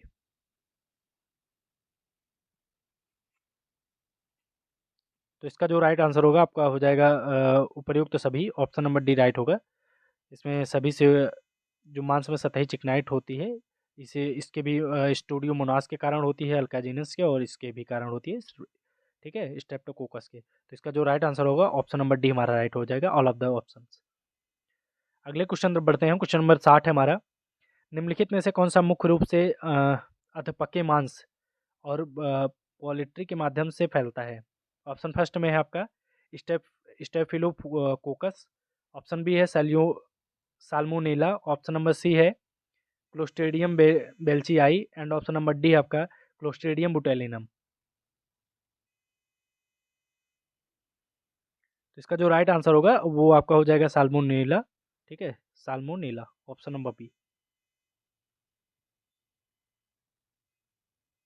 ये आपका अधपके मांस से और पोल्ट्री से फैलता है, इसको आप लोग याद रखिएगा, ठीक है, साल्मोनेला। क्वेश्चन नंबर 68 है हमारा। खाद्य संचालकों से होने वाली रासायनिक खतरों यानी कि केमिकल हार्जर्स के कारण खाद्य पदार्थ किसके कारण दूषित हो जाते हैं, आपको बताना है। ऑप्शन फर्स्ट है धूल से, बी आपका बाल से, सी है आपका जीवित कीट से, and option number D perfume से। तो इसका जो कारण होता है वो परफ्यूम होता है, ऑप्शन नंबर डी हमारा राइट हो जाएगा, ठीक है, ऑप्शन डी इसमें राइट होगा। अगले क्वेश्चन तरफ बढ़ते हैं। क्वेश्चन नंबर 62 हमारा। निम्नलिखित में से कौन सा जीवाणु सिरका के निर्माण में शामिल होता है? फर्स्ट आपका स्टूडियोमोनास, बी आपका ग्लूकोनोबैक्टर, ऑप्शन सी है अल्का एक second Alcaligenes, and option number d उपयुक्त सभी। तो इसका जो राइट आंसर होगा वो हो जाएगा हमारा ग्लूकोनोबैक्टर, ऑप्शन नंबर बी हमारा राइट हो जाएगा, ठीक है। ये विनेगर के निर्माण में हेल्प करता है, ग्लूकोनोबैक्टर जो होते हैं ये जीवाणु होता है, बैक्टीरिया। अगला क्वेश्चन है क्वेश्चन नंबर 63 हमारा। पर्यवेक्षित यानी कि ऑब्जर्व्ड मूल्यों के योग को कुल अवलोकनों की संख्या से विभाजित करने पे क्या प्राप्त होता है? जो आपका ऑब्जर्व्ड होता है, ठीक है, ऑब्जर्व्ड के मूल का जो टोटल सम होता है उसके कुल अवलोकन यानी कि ऑब्जर्वेशन से की संख्या से अगर उसको डिवाइड किया जाए तो क्या प्राप्त होता है? इससे जो है आपका माध्य निकलता है, ठीक है, औसत, मीन, यानी कि ऑप्शन नंबर फर्स्ट है राइट होगा इसमें। अगला क्वेश्चन देखते हैं। क्वेश्चन नंबर 64 हमारा। HACCP योजना को लागू करने का पहला चरण क्या है? ऑप्शन नंबर फर्स्ट आपका HACCP टीम का चयन करने, ऑप्शन नंबर बी है HACCP टीम को मार्गदर्शन दें, ऑप्शन नंबर सी है आपका कि टीम को एकत्रित करें, और ऑप्शन डी नंबर डी हमारा टीम को फ्लो चार्ट समझाए। इसका जो राइट आंसर होगा ये टीम को एकत्र करना होता है, ऑप्शन नंबर सी इसमें राइट हो जाएगा, ठीक है, HACCP टीम को एकत्र करे, ये पहला चरण होता है आपका। अगला क्वेश्चन देखते हैं। क्वेश्चन नंबर 65 है आपका। दही में पाए जाने वाले जीवित बैक्टीरिया के लिए उपयोग किया जाने वाला शब्द कौन सा होता है? ऑप्शन फर्स्ट है एंटीबायोटिक्स, ऑप्शन नंबर बी है प्रीबायोटिक्स, ऑप्शन सी हमारा probiotic, and option number D है उपर्युक्त सभी। इसका जो आपके दही में जीवित बैक्टीरिया पाए जाते हैं उनको प्रोबायोटिक्स बोला जाता है, तो ऑप्शन नंबर सी इसमें हमारा राइट हो जाएगा, ठीक है, प्रोबायोटिक्स। नेक्स्ट क्वेश्चन हमारा 66 है। निम्नलिखित में से कौन सा सूक्ष्म जीव जैव उर्वरक के रूप में उपयोग नहीं किया जा सकता है? नहीं किया जा सकता आपको बताना है, ठीक है, इस शब्द पे आपको फोकस करना है। फर्स्ट है आपका राइजोबियम, ऑप्शन बी है आपका नॉस्टॉक, ऑप्शन सी है माइकोराइजा, ऑप्शन नंबर डी है एग्रोबैक्टीरियम। इसका जो राइट आंसर होगा 66 का वो आपका हो जाएगा एग्रोबैक्टीरियम, ऑप्शन नंबर डी हमारा राइट हो जाएगा इसमें। इसको बायो फर्टिलाइजर के रूप में नहीं उपयोग किया जाता है, बाकी इन सभी के तीनों को हो जाएगा, ठीक है। अगला क्वेश्चन है क्वेश्चन नंबर 37 है हमारा। खाद्य खराबी में निम्नलिखित में से कौन सा आंतरिक कारक नहीं है? फर्स्ट आपका पीएच, ऑप्शन नंबर बी है नमी यानी मॉइस्चर, ऑप्शन सी है टेम्परेचर, ऑप्शन नंबर डी आपका अवेलेबल न्यूट्रिशन। इसका जो राइट आंसर होगा वो हो जाएगा टेम्परेचर, ऑप्शन नंबर सी। आपका फूड स्पॉइलिंग में जो इसका आंतरिक कारण नहीं होता है वो टेम्परेचर होता है उसका, बाकी पीएच वैल्यू भी होती है, मॉइस्चर से नमी से भी खराब हो जाता है, ठीक है, इससे भी होता है, तापमान से नहीं होता है, इसका राइट आंसर टेम्परेचर हो जाएगा। अगला क्वेश्चन देखते हैं। क्वेश्चन नंबर 68 है। निम्नलिखित में से कौन डीएनए प्रतिकृति को रोकता है? ऑप्शन फर्स्ट है एक्सरे, ऑप्शन बी है गामा किरणें, ऑप्शन सी है पराबैंगनी किरणें यानी कि UV lights, option number d आपका कैथोड किरणें।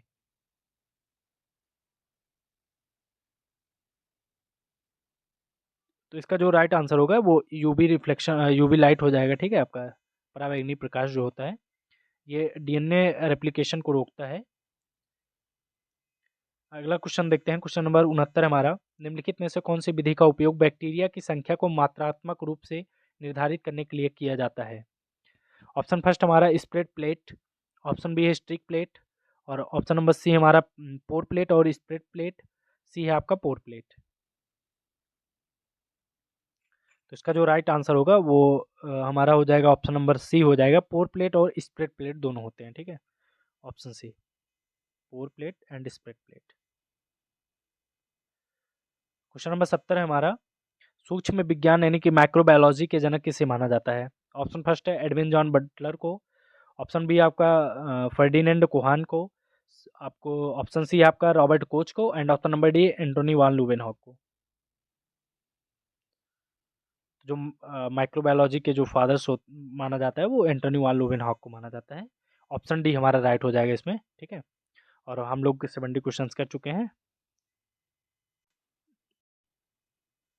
आइए अगले क्वेश्चन पर बढ़ते हैं। क्वेश्चन नंबर 71 हमारा। वे बैक्टीरिया जिनमें कोशिका के दोनों सिरों पर झाड़ियां समूह में पाई जाती हैं उन्हें क्या बोला जाता है? ऑप्शन फर्स्ट है हमारा इम्फिट्रिक्स, ऑप्शन नंबर बी है मोनोट्रिक्स, एंड ऑप्शन सी है पेरिट्रिक्स, ऑप्शन नंबर डी हमारा लोफोट्रिक्स।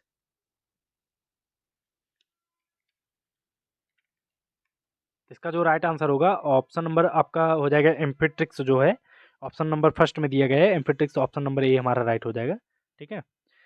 वो बैक्टीरिया जिनके सेल्स जिनमें कोशिका के दोनों सिरों पे झाड़ियां यानी कि आपका फ्लैगेलस पाया जाती है समूह में, उनको एम्फिट्रिक्स बोलते हैं। नेक्स्ट है हमारा क्वेश्चन नंबर 72 है। सॉलिनोमीटर स्केल्स की प्रत्येक डिग्री किसके बराबर होती है? ऑप्शन फर्स्ट है 0.26% NaCl के, ऑप्शन बी है 2.65% NaCl के, ऑप्शन सी हमारा 12.65% NaCl के, एंड ऑप्शन नंबर डी आपका 26.5% NaCl के। तो इसका जो राइट आंसर होगा आपका वो हो जाएगा 0.26% NaCl, ऑप्शन नंबर फर्स्ट हमारा राइट होगा। अगले क्वेश्चन पर बढ़ते हैं, क्वेश्चन नंबर 73 हमारा। निम्नलिखित में से कौन सा सूक्ष्मजीव ऑक्सीजन सहन नहीं कर सकता है? आपको बताना है कि जो कौन सा माइक्रो ऑर्गेनिज्म है जो ऑक्सीजन को सहन नहीं कर पाता है। फर्स्ट आपका Clostridium botulinum, option number B है आपका स्टेफिलोफोकस ऑरियस, ऑप्शन नंबर सी है Penicillium roqueforti, and option number D है इकोलाई। इसका राइट आंसर होगा आपका क्लोस्ट्रीडियम बुटेलियम हो जाएगा, ऑप्शन नंबर फर्स्ट राइट होगा। ये जो है सूक्ष्मजीव ऑक्सीजन को सहन नहीं कर पाता है। अगला क्वेश्चन देखते हैं, क्वेश्चन नंबर 74 हमारा। निम्नलिखित में से कौन सा कथन ग्राम निगेटिव बैक्टीरिया के बारे में गलत है? फर्स्ट है आपका कोशिका भित्ति में इसकी पतली पेप्टिग्लॉइड पेप्टिडोग्लाइकेन परत होती है, ऑप्शन नंबर बी है हमारा कोशिका भित्ति में लिपिड की मात्रा बहुत कम होती है, और ऑप्शन सी आपका लिपोपॉलीसैकेराइड परत मौजूद होती है इसमें, और ऑप्शन डी हमारा उपर्युक्त सभी। तो इसका जो राइट आंसर होगा वो हमारा हो जाएगा कि इसमें कोशिका भित्ति में लिपिड की मात्रा जो होती है वो बहुत कम होती है। तो ऑप्शन नंबर बी में ये दिया गया है, ऑप्शन बी हमारा राइट हो जाएगा। इसके जो सेल वॉल होते हैं लिपिड में उसमें cell wall lipid content is very low होता है, उसमें बहुत कम मात्रा में होती है। अगले क्वेश्चन पर बढ़ते हैं, क्वेश्चन नंबर 75 है हमारा। भुने हुए इमली और खजूर के बीजों को मिलावट के लिए निम्नलिखित में से किसमें मिलाया जाता है? ऑप्शन फर्स्ट है कोको पाउडर में, बी है आपका कॉफ़ी पाउडर, ऑप्शन सी हमारा चाय, एंड ऑप्शन नंबर डी है उपर्युक्त सभी में। तो भुने हुए इमली और खजूर के जो बीज होते हैं उनको मिलावट के लिए कॉफ़ी पाउडर में डाला जाता है। तो ऑप्शन नंबर बी हमारा राइट होगा, ठीक है, ऑप्शन बी। अगले क्वेश्चन पर बढ़ते हैं, क्वेश्चन नंबर 76 हमारा। पत्ता गोभी में पाए जाने वाला प्राकृतिक विषाक्त पदार्थ कौन सा होता है? फर्स्ट है आपका गॉसिप वॉल, ऑप्शन बी है ऑक्जेलिक एसिड, ऑप्शन सी है prussic acid, and option number D है गाइट्रोजन। तो इसका राइट आंसर आपका हो जाएगा गाइट्रोजन जो है ये पत्ता गोभी में पाया जाने वाला विषाक्त पदार्थ होता है। तो ऑप्शन नंबर डी हमारा राइट हो जाएगा। अगले क्वेश्चन तरफ बढ़ते हैं। क्वेश्चन नंबर 77 है, मांसपेशियों में कार्बोहाइड्रेट किस रूप में पाया जाता है? कोलेजन, एमाइलोज, या फिर ऑप्शन नंबर सी में है इमाइलोपेक्टिन, ऑप्शन नंबर डी है ग्लाइकोजन। इसका जो राइट आंसर होगा आपका ग्लाइकोजन हो जाएगा। ऑप्शन नंबर डी राइट होगा हमारा, ठीक है, ग्लाइकोजन। अगले क्वेश्चन तरफ बढ़ते हैं। 78 है, निम्नलिखित में से कौन सा एंजाइम प्रोटीन को छोटे पॉलीपेप्टाइड्स में पचाने का कार्य करता है? फर्स्ट है आपका काइमोट्रिप्सिनोज, ऑप्शन नंबर बी है आपका काइमोट्रिप्सिन, ऑप्शन सी है ट्रिप्सिनोज, एंड ऑप्शन नंबर डी है आपका ट्रिप्सिन।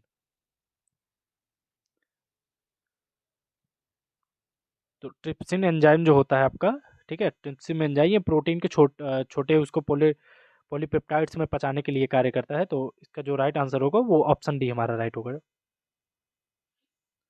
नेक्स्ट है 79, निम्नलिखित में से कौन सा खाद्य योजक जो है फूड फूड एडिटिव्स का सबसे बड़ा वर्ग बनाता है? फर्स्ट है आपका फ्लेवर और फ्लेवर बढ़ाने वाले पदार्थ, बी है आपका एंटीऑक्सीडेंट, और ऑप्शन नंबर सी है एमल्सीफायर, ऑप्शन डी है रंग द्रव्य और पिगमेंट्स। तो इसका जो राइट आंसर होगा आपका वो हो जाएगा फ्लेवर और फ्लेवर बढ़ाने वाले पदार्थ, ऑप्शन नंबर फर्स्ट।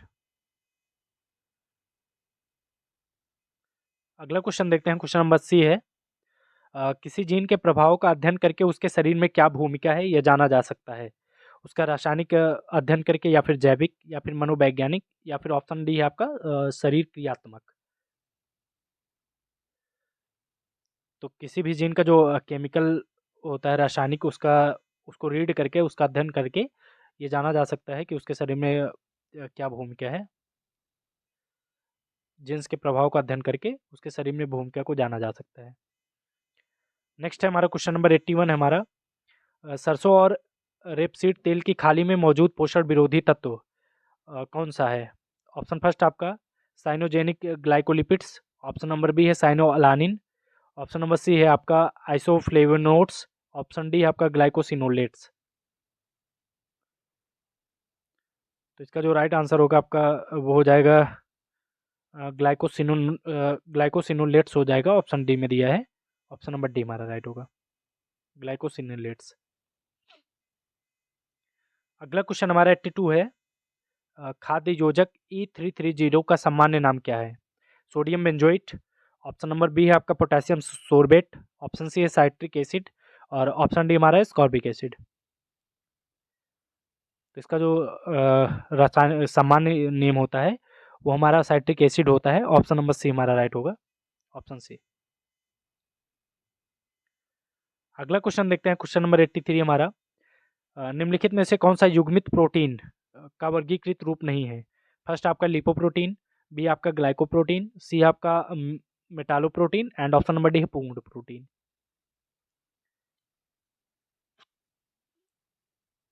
तो आपका कंजुगेटेड प्रोटीन्स का जो एक वो रूप नहीं है, वो आपका पूर्ण प्रोटीन जो होता है ये उसका नहीं है, बाकी ये तीनों उसी के पार्ट्स हैं, ठीक है, आपके कंजुगेटिव संयुग युग्मित प्रोटीन के, ठीक है, कंजक्टेड प्रोटीन, ये तीनों उसी के पार्ट्स हैं। पूर्ण प्रोटीन जो होता है ये पूर्ण एक अलग प्रोटीन ही है, कंप्लीट होता है ये। अगला क्वेश्चन देखते हैं। क्वेश्चन नंबर 84 हमारा, फ्रुक्टोज और ग्लूकोज को किससे अलग किया जा सकता है? फर्स्ट आपका सेलिवनॉफ का रेजेंट, ऑप्शन नंबर बी है आपका बेनेडिक्ट का रेजेंट, ऑप्शन सी है फीलिंग का Regent, and option number D हमारा बारफोर्ड का रेजेंट। तो इसका जो राइट आंसर होगा सेलिवनॉफ का रेजेंट से इसको अलग किया जाता है, तो ऑप्शन फर्स्ट हमारा राइट हो जाएगा, ठीक है, फ्रुक्टोज को और ग्लूकोज को। क्वेश्चन नंबर 85 हमारा, निम्नलिखित में से कौन सा आवश्यक अमीनो एसिड है आपको बताना है? फर्स्ट आपका सिस्टीन, बी आपका एस्पेरेजिन, ऑप्शन नंबर सी में है ग्लूटामिन, ऑप्शन डी आपका फिनाइल अलानिन।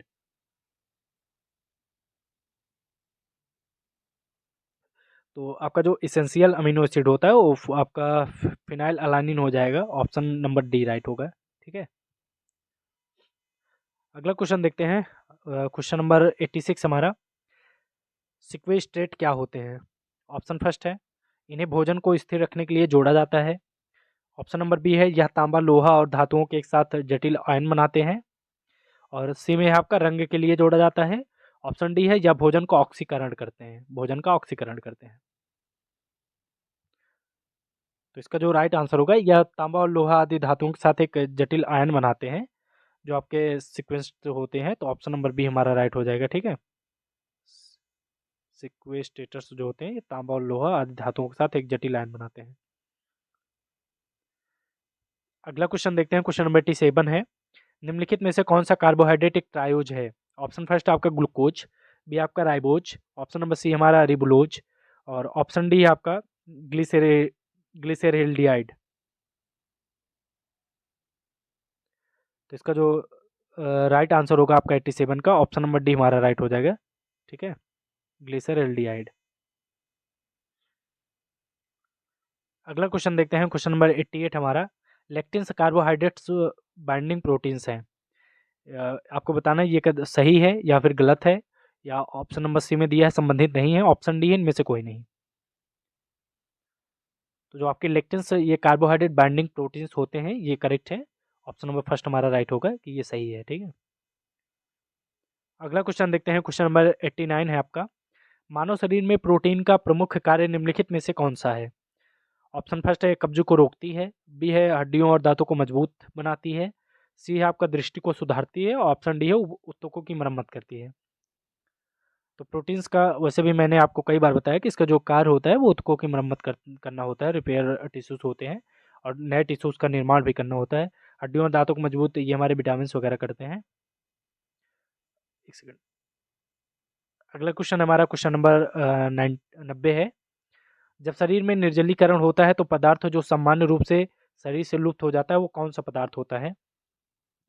और निर्जलीकरण आपका होता है कि आपकी बॉडी में जो भी तरल पदार्थ हैं, अ, तरल पदार्थ की भी आपकी बॉडी में कमी हो जाना ही निर्जलीकरण कहलाता है। तो आपका जो सोडियम क्लोराइड होता है, जब ये शरीर से बाहर ये निकल जाता है, तो आपकी बॉडी जो है वो निर्जलीकरण बोली जाती है, उसको निर्जलीकरण हो जाता है। तो सोडियम क्लोराइड जो होता है इसी का निर्जलीकरण होता है, ठीक है। डिहाइड्रेट होती है बॉडी। अगला क्वेश्चन हमारा क्वेश्चन नंबर 91 है। जब सब्जियों को छोटे करीब वर्गाकार में काटा जाता है उस विधि को क्या बोला जाता है? फर्स्ट आपका स्लाइस करना, बी है आपका डाइस करना, ऑप्शन सी है उसको कद्दूकस करना, और ऑप्शन नंबर डी है आपको मसलना। तो सब्जियों को जब छोटे वर्गाकार शेप में काटा जाता है तो उसको डाइस करना बोलते हैं। तो ऑप्शन नंबर बी हमारा इसमें राइट होगा, ठीक है, डाइसिंग, ऑप्शन नंबर बी 91 का। अगले क्वेश्चन तरफ बढ़ते हैं, क्वेश्चन नंबर 92 है। कोलेस्ट्रॉल में अधिक मात्रा में क्या पाया जाता है? ऑप्शन फर्स्ट है विटामिन ए, आपका ऑप्शन नंबर बी है खनिज, ऑप्शन सी है आपका vitamin C B, option number D है लौह तत्व।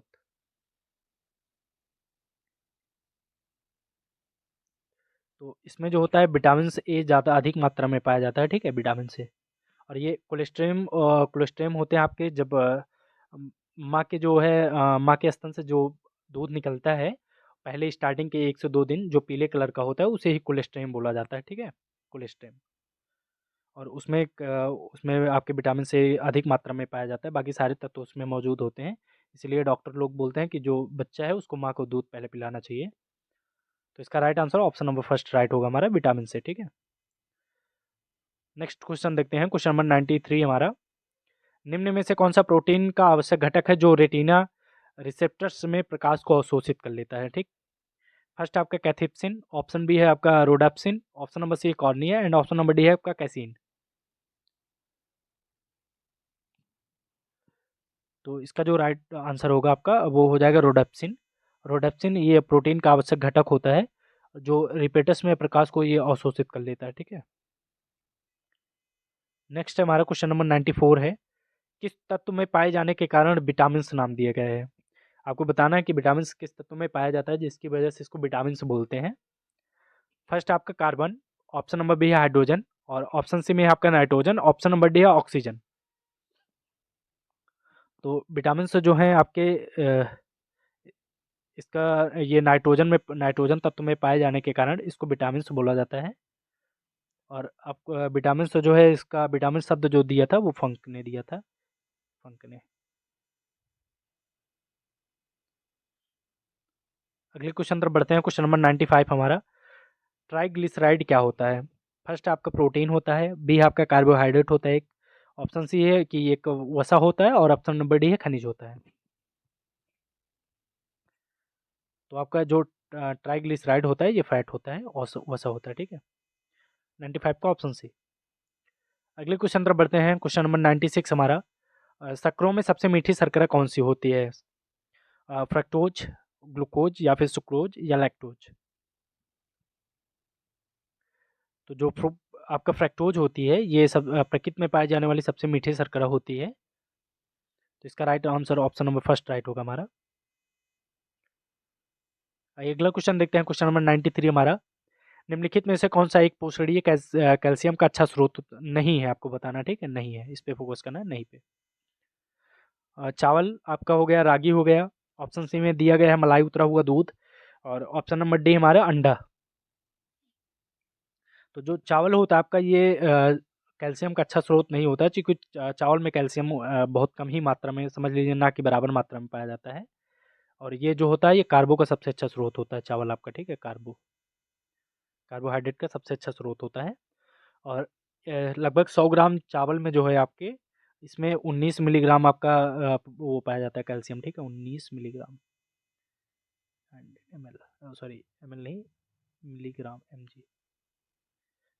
और आपका जो ये रागी होता है, रागी में 344 मिलीग्राम तक से वो पाया जाता है कैल्शियम। और दूध में आपका 118 मिलीग्राम, और अंडे में जो है आपका लगभग 90 के आसपास, 90 मिलीग्राम के आसपास इसमें कैल्शियम प्रेजेंट होता है। तो 97 को जो राइट आंसर होगा वो ऑप्शन नंबर फर्स्ट हमारा राइट हो जाएगा, राइस, ठीक है। आइए अगला क्वेश्चन देखते हैं। क्वेश्चन नंबर 98 हमारा, तेल को फोर्टिफाइड किया जाता है किससे? ऑप्शन फर्स्ट है आपका विटामिन सी B1 से, ऑप्शन नंबर बी है विटामिन B2 से, ऑप्शन सी है विटामिन सी से, एंड ऑप्शन नंबर डी आपका विटामिन ए से। तो आपको तेल को फोर्टिफाइड जो किया जाता है विटामिन ए से किया जाता है, तो right answer option number D हमारा राइट होगा, option number A, sorry option D vitamin A. अगले क्वेश्चन तरफ बढ़ते हैं। क्वेश्चन नंबर 99 हमारा, ब्रीजिंग प्रक्रिया में खाना पकाने की कौन सी दो विधियां अपनाई जाती हैं? ऑप्शन फर्स्ट है आपका ब्लीचिंग व रोस्टिंग, बी है आपका स्टोइंग व पोचिंग, ऑप्शन नंबर सी है रोस्टिंग व फ्राइंग, और ऑप्शन नंबर डी हमारा सॉर्टिंग व टोस्टिंग। तो इसका जो राइट आंसर होगा वो हमारा हो जाएगा रोस्टिंग और फ्राइंग, ऑप्शन नंबर सी हमारा राइट होगा, ठीक है। ब्रेजिंग प्रक्रिया में खाना बनाने की ये दो विधियां अपनाई जाती हैं, रोस्टिंग व फ्राइंग। और क्वेश्चन नंबर 100 हमारा, साबुत अनाज, साबुत अनाज में किस विटामिन के महत्वपूर्ण स्रोत होते हैं जो आपके होल्स ग्रेन्स होते हैं? ऑप्शन फर्स्ट है आपका विटामिन बी के, ऑप्शन बी है विटामिन ए के, ऑप्शन नंबर सी है विटामिन ए के, और ऑप्शन नंबर डी है विटामिन सी के। तो जो साबुत अनाज होते हैं उसमें आपके विटामिन से बी पाए जाते हैं, ठीक है, विटामिन से बी।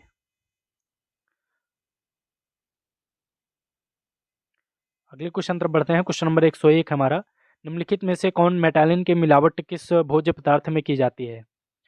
आटा में, ऑप्शन नंबर बी है बेसन में, सी है आपका सूजी में, और ऑप्शन डी है आपका दलिया में। तो मेटालिन की मिलावट जो है ये बेसन में की जाती है, तो ऑप्शन बी हमारा राइट हो जाएगा, ठीक है, बेसन में। अगला क्वेश्चन देखते हैं। क्वेश्चन नंबर 102 है, निम्नलिखित में से किस फल में लौह प्रचुर मात्रा में पाया जाता है? आपको बताना है कि which of the following fruits is rich in iron. First आपका जामुन में, बी है आपका लोकट में, सी है आपका करौंदा में, और ऑप्शन नंबर डी है गुआवा में। वैसे कैल्शियम जो है सभी में पाया जाता है इनमें, लेकिन इसमें जो करौंदा होता है इसमें सबसे ज़्यादा कैल्शियम पाया जाता है, ठीक है। और इसको जो है आपका जो करौंदा है इसको सुपर फूड में शामिल किया गया है, सुपर फूड। इसमें कैल्शियम अच्छी मात्रा में होता है, बाकी अमरूद में भी पाया जाता है आपका। अगला क्वेश्चन देखते हैं। क्वेश्चन नंबर 103 है, एमपीओ स्टैंड आपको बताना है, एमपीओ का पूरा नाम बताना है। फर्स्ट में है आपका meat product order, option number B है milk milk product order, option number सी है हमारा milk product organisation, option number D है मीट प्रोडक्ट ऑर्गेनाइजेशन। तो एमपीओ जो है ये आपका मिल्क से संबंधित है, दुग्ध से। इसका फुल फॉर्म होता है मिल्क प्रोडक्ट ऑर्गेनाइजेशन, ठीक है, ऑप्शन नंबर बी हमारा सी राइट होगा, मिल्क प्रोडक्ट ऑर्गेनाइजेशन। आइए अगला क्वेश्चन देखते हैं। क्वेश्चन नंबर 104 हमारा, मोमबत्ती जलाने से बनने वाले उत्पाद क्या होंगे? अगर आपको बताना कि मोमबत्ती जब जलाई जाती है उससे क्या मिलता है आपको? राख और जलवाष्प। ऑप्शन नंबर बी हमारा CO2 यानी कार्बन डाइऑक्साइड और जलवाष्प। ऑप्शन सी हमारा मोम और जलवाष्प। और ऑप्शन नंबर डी है केवल धातु मोम। तो जब मोमबत्ती को जलाया जाता है तो उससे हमको कार्बन डाइऑक्साइड प्लस जलवाष्प दोनों मिलता है। ठीक है, तो इससे हमारा जो राइट आंसर होगा ऑप्शन नंबर बी राइट होगा, ये सबसे उचित है इसमें। जब मोमबत्ती को जलाया जाता है, जलाने की प्रक्रिया दहन कहलाती है। और मोमबत्ती जब ऑक्सीजन के संपर्क में आता है तो उससे आपका कार्बन डाइऑक्साइड भी निकलता है और जलवाष्प भी निकलता है। तो इसका right perfect answer option number B right होगा इसका। अगला क्वेश्चन देखते हैं, क्वेश्चन नंबर 105 हमारा। निम्नलिखित में से कौन सा नाइट्रोजन बेस्ड डीएनए में मौजूद नहीं होता है, आपको बताना है। एडनिन, ग्वानिन एंड ऑप्शन सी है आपका थायमिन, ऑप्शन डी है आपका यूरासिल। तो डीएनए में आपके एडनिन भी पाया जाता है, ग्वानिन और थायमिन तीनों पाए जाते हैं, सिर्फ आपका जो यूरेसिल होता है यही नहीं पाया जाता है। ठीक है, आपको यही बताना कि नहीं पाया जाता, नहीं होता है। तो इसका राइट आंसर जो होगा ये हमारा ऑप्शन डी राइट हो जाएगा, यूरासिल। ठीक। और फ्रेंड्स हम लोग के आज 105 ही क्वेश्चन थे और ये हमारे 105 क्वेश्चन कंप्लीट हो गए। आप लोग बस ऐसे ही हमारे साथ जुड़े रहिए और मैं आपको विश्वास दिलाता हूँ कि एग्ज़ाम से पहले आपकी बहुत ही अच्छी प्रिपरेशन हो जाएगी। आपको नो डाउट है आप लोग अच्छा मेहनत कर रहे हैं, हार्ड वर्क कर रहे हैं और आपको अच्छी सफलता भी मिलेगी। जो लोग मेहनत कर रहे हैं, दिलो-जान से लगे हुए हैं, मैं उनको मतलब ये समझ लीजिए जो अच्छे से हार्ड वर्क कर रहे हैं, उनका सिलेक्शन निश्चित है होना है। बस वो लोग और थोड़ा-सा अपनी पढ़ाई पे जोर और थोड़ा दे दें। और बाकी सबसे ज़्यादा मैं यही कहूँगा कि आप लोग जो है प्रैक्टिस अच्छे से करते रहिए, प्रैक्टिस बहुत ज़रूरी है, रिवीजन बहुत मस्ट है। अब आपके पास लिमिटेड टाइम है तो नया कुछ पढ़ने के लिए आप लोग ट्राई ना करें। जो भी आप लोगों ने पढ़ा है उसको रिवीजन करते रहिए अच्छे से, जो भी प्रीवियस लेक्चर हमारे हुए हैं या और जो भी आपके पास या कोई आपके पास कंटेंट अगर मौजूद है तो उससे आप लोग पढ़िए, कोई भी मटेरियल है स्टडी मटेरियल उससे आप लोग पढ़िए, बुक है कोई उससे भी पढ़िए। बाकी मैं प्रैक्टिस यहाँ करा ही रहा हूँ, ये समझ लीजिए ये जो आपका चलाया गया है सेशन इससे आप लोग को निश्चित तौर पे लाभ होगा। और मैं आपके एग्ज़ाम से पहले लगभग 11 से 12 तारीख तक आपको लगभग 1000 प्लस क्वेश्चन का और प्रैक्टिस इसमें करा दूंगा और सब इसमें टॉप लेवल के क्वेश्चन हैं। ये समझ लीजिए सभी सेलेक्टेड और इम्पॉर्टेंट क्वेश्चन इसमें लिए गए हैं, तो आप लोग एक भी क्वेश्चन मिस ना करिएगा। अच्छे से केयरफुली वीडियो को वॉच करना है आपको। उसके बाद आप लोग इसको रिपीट मोड पे भी आपको करके देखना है। ये चूँकि एक बार में आपको याद नहीं होगा, एक बार आप लोग वीडियो वॉच करना, उसके बाद फिर से आपको रिपीट मोड पे देखना है। बाकी मैं पीडीएफ इसका प्रोवाइड कर दूँगा, आप लोग पीडीएफ से प्रैक्टिस करिएगा। उसके नीचे जो है पीडीएफ के नीचे आप जब स्क्रॉल करके नीचे जाएँगे, तो उसमें जो है आंसर की भी आपकी रहेगी, तो आप लोग आप पीडीएफ से भी प्रैक्टिस कर सकते हैं अच्छे से। और ऐसे ही आज थोड़ा-सा हम लोग का पहला वीडियो था, थोड़ा-सा टाइम उसमें ज़्यादा लग गया। बाकी मैं कोशिश करूँगा कम समय में आपको ज़्यादा डिलीवर्ड कर पाऊँ और यही हमारा मेन उद्देश्य भी है। आप लोग बस अच्छे से मेहनत करते रहिए, मैं आप लोग के लिए हार्ड वर्क करने के लिए रेडी हूँ। और अगर वीडियो हमारा पसंद आए तो आप लोग से एक रिक्वेस्ट है, प्लीज़ वीडियो को ज़्यादा से ज़्यादा लोगों के पास शेयर करिए। और जो लोग चैनल पे नए हैं वो चैनल को सब्सक्राइब करके बेल आइकन को प्रेस कर लीजिए। आप सभी का धन्यवाद वीडियो को फुल वॉच करने के लिए और कल आप जुड़ना ना भूलें। आपकी आज से क्लासेस जो हैं वो क्लासेस स्टार्ट हो गई हैं। आपको रेगुलर क्लासेस किसी-किसी दिन में 2 क्लासेस आपको दे सकता हूँ, तो आप लोग उसके क्योंकि मैं सोच रहा हूँ आपको जितना भी टाइम हो उसमें आप लोग ज़्यादा से ज़्यादा प्रैक्टिस कर लें, क्योंकि प्रैक्टिस ही मेन चीज़ होती है। तो आप लोग अच्छे से हमारे साथ जुड़े रहिए। आप सभी का धन्यवाद वीडियो को फुल वॉच करने के लिए। Thank you. जय हिंद। मिलते हैं नेक्स्ट वीडियो में।